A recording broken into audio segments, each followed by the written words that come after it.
Peace, family, peace, peace, peace. Okay, honey, we had to pull out the book again. Okay, 9 signs of poor boundaries. Okay, and it's so funny. I always tell you guys, like, if you are looking for the answers, honey, they are out there. It is really up to you to do the work, though, you know, because, and let me tell you something, you are capable of doing the work. You are capable of facing yourself. You are capable of facing others. Okay, you are capable. 9 signs of poor boundaries. 1, inability to make decisions. Okay.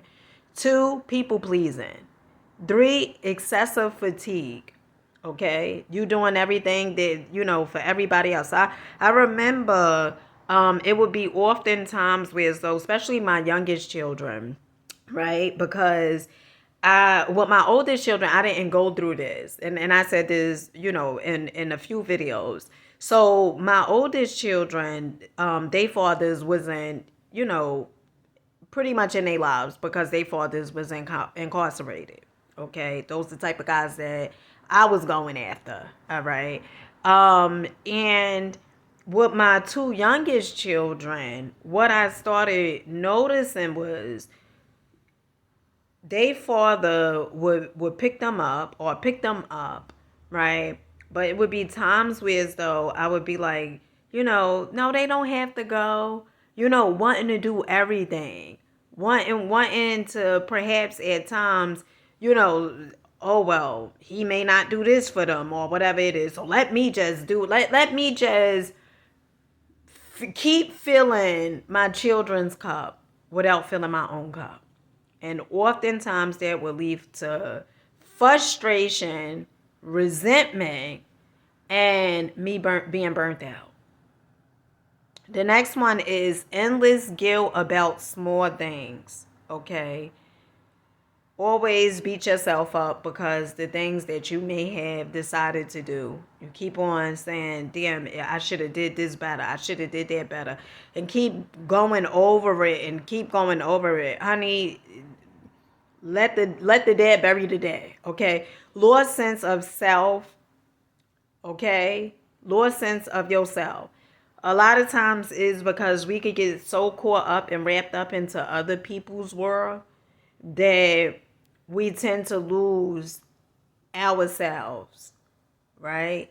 Like, oh, I gotta make sure, I support my partner. I gotta make sure my children is, whatever. And then I gotta make sure at the same time I'm a perfect mother. Like all these different things when in some areas probably you could pull back from. Okay. And shout out to Dr. Rami. I think her name is on YouTube, who is a psychologist, I believe.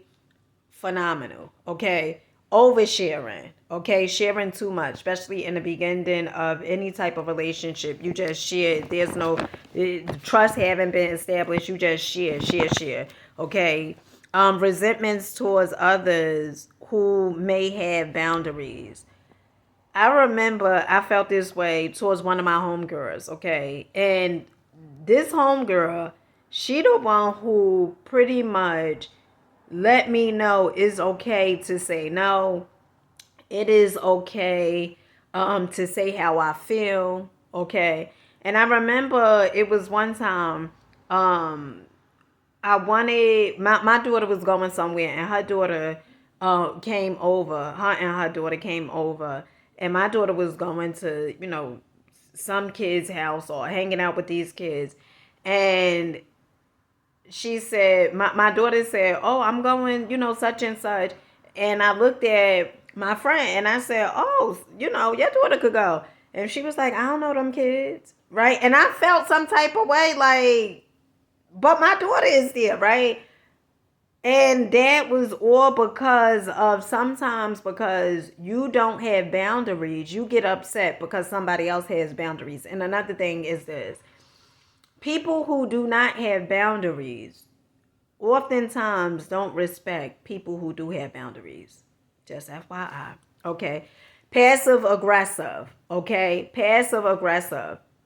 I remember at times, whereas though I may felt I couldn't speak up where I worked at, perhaps towards a manager on duty. Okay, I felt like I couldn't voice my opinion or get sassy with them because honey, I may be fired. Okay, and so what I often would do is like when I came home, I would take the frustration out on at the time my two oldest children. Like, oh, you guys gotta clean and being all upset at them when it was really, honey, you ain't speak up for yourself. They ain't got nothing to do with it. Okay. The next one is fear of rejection or abandonment. Okay. Sometimes we tend to go along to get along. Okay. And I want to say like a lot of that was stemmed from, childhood. Okay. Oh, I'm gonna do this because this person, they may leave me, abandonment issues. They may, or abandonment experiences.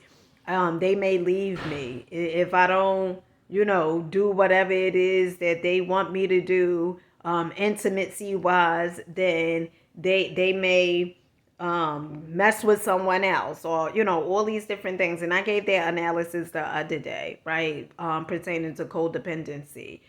So, with that being said, we always have the ability to look at our lives and see exactly how we're showing up. Okay. And I always say this, that with awareness, we can change anything that is showing up in our lives. And what boundaries is really showing for me is, Dina, if you put the line there in the words of Missy Yana Van Zandt, and you keep on moving back every time somebody do something, and just pretty much sweeping it under the rug. Oh well, they meant it the way they meant it. Okay, it came out that way. That's how they meant it. All right. But also, what's really important is your children, my children, right? Like if my children do certain things, or I allow them to do certain things, to me or whatever, that's not going to be accepted in the real world. And so it's best to start at home and let them know. Because if not, they'll grow up and they'll see, oh, people could run amok over my life because this is what I seen when I was growing up. With that being said, I love you guys and I catch you guys on the next one. Peace.